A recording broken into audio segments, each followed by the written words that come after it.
இல்ல எல்ஜிபிடிக்குன்னு அவங்களுக்குன்னு ஒரு தனி இது இருக்குங்க. அது ஒரு பாதை. அவங்களுடைய பணிகள்ல அது ஒண்ணு. சரிங்களா? இப்ப தமிழ் தேசியத்தை நோக்கி அது வரக்கூடாது. ஒரு தகுதியான அரசியல் வரணும்னு ஆசைப்படுறாங்களா அவங்க? அதாவது இங்க பாருங்க, அவங்க ஆசைப்படுறது போறது இது பிரச்சனை இல்ல.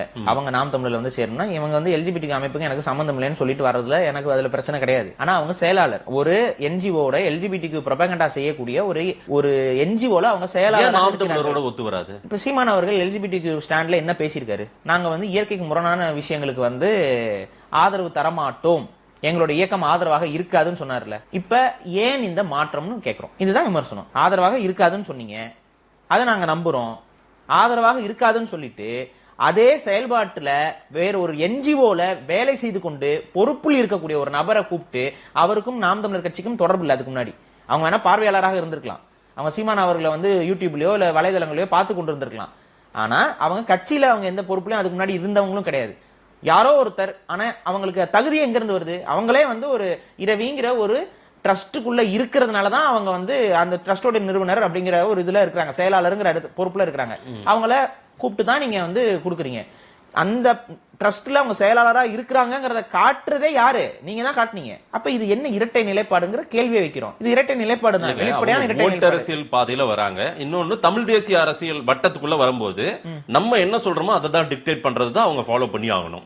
அவங்க அதை மீறி எதுவும் செய்ய முடியாது. சரிங்களா? இல்ல அவங்க அப்படிலாம் இல்ல. அவங்க தெளிவா சொல்றாங்க, இந்த தமிழ் மக்களுக்கு வந்துட்டு இந்த எல்ஜிபிடிக்கு வந்து சரியான விஷயம்ங்கிறத வந்து நாங்க போய் அந்த புரிதலை ஏற்படுத்துறதுக்காக தான் நான் வந்திருக்கேன். அவங்களே டிக்ளேரும் பண்ணிருக்காங்க, காணொலிகள் இருக்கு. இப்ப அதான் இங்க பிரச்சனை. இன்னைக்கு நாம் தமிழர்ல மேடையில ஏறினது பிறகாக ஏதாவது சொல்றாங்களா? நாம் தமிழர்ல வேட்பாளர் அறிவிச்சதுக்கு அப்புறம் தாங்க அந்த பேட்டியே இருக்கு.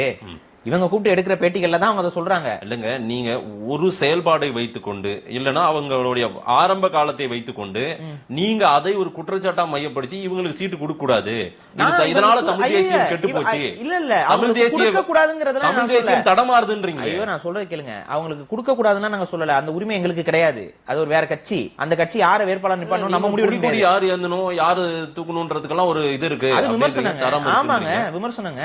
யார் வேணாலும் புலிக்குடியை தூக்கலாமா? அதுக்குன்னு ஒரு தரம் வேண்டாமா? தராதரம் வேண்டாமா? ஒரு ஓரணச்சேர்க்கை செயல்பாட்டாளர்களை கொண்டு வந்து நீங்க வந்துட்டு அதை நியாயப்படுத்தி அதை தமிழ் சமூகத்துக்குள்ள நீங்க நியாயப்படுத்துறது மாதிரியான ஒரு ஆட்களை கொண்டு வந்துட்டு கடைசியில வந்துட்டு ஒரு பக்கம் என்ன சொல்றீங்க, நாங்க அதை நியாயப்படுத்தல, இயற்கைக்கு முரணானது நாங்க மறுக்கிறோம்ங்கறீங்க.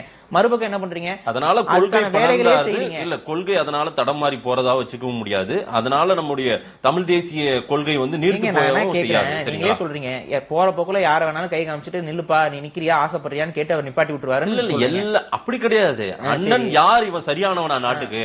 அப்படி அப்ப இவங்க சரியானவங்களா? அவங்க ஆமா ஒரு மாற்றம் தேவை. சரியானவங்க இல்லங்கற நானு.